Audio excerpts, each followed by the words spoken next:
Hello，我係 Rika。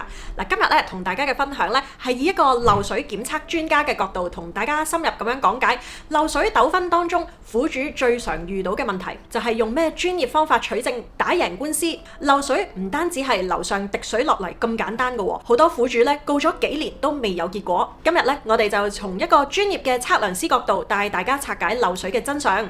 第一部分，苦主嘅三大痛點：一、揾唔到源頭。漏水有時有，有時冇，有時咧落雨先嚟漏，有時半夜先嚟滴喎，又或者樓上唔承認、唔配合，甚至拆水錶唔俾你入門，再唔係就搞到檢測報告唔夠全面，擺上法庭都冇乜用。二、好多人咧會揾管理處、食環署或者裝修師傅去檢查。有冇報告先唔講啦，就算有呢啲報告咧，根本就冇法律嘅效力。報告裡面要清楚咁樣寫明喺咩地方檢測，用咗啲乜嘢嘅檢測方法，漏水源頭喺邊度，同埋損失幾多。因為報告如果邏輯唔清楚嘅話，法官係唔會採納嘅。三、樓上拖延唔收唔賠，即使檢測出咗啦，知道個源頭啦，樓上都可以拖延維修，甚至反咬你破壞結構。呢啲官司一打就3-5年，期間損失咧仲會持續咁樣擴大。第二部分，專家視角檢測方法同埋陷阱。坊間咧最常見嘅檢測方法咧包括有以下5項嘅喎：紅外線測溫、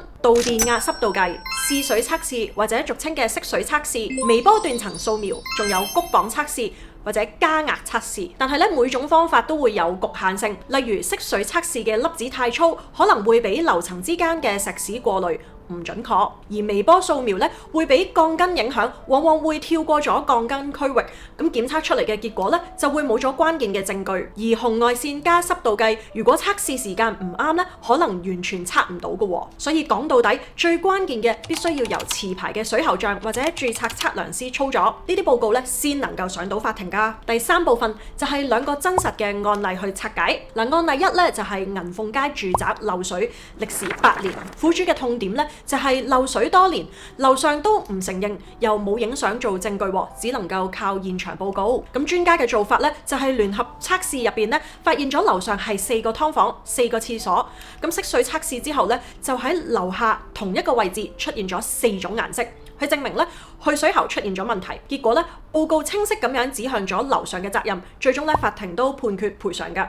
而案例2就係商鋪平台漏水，係由呢個清拆僭建咧導致嘅喎。苦主嘅痛點咧就係樓上清拆僭建之後未做好防水，落雨嘅時候咧就好似瀑布咁樣湧入樓下，導致跳電、器材損壞，搞到無法營業。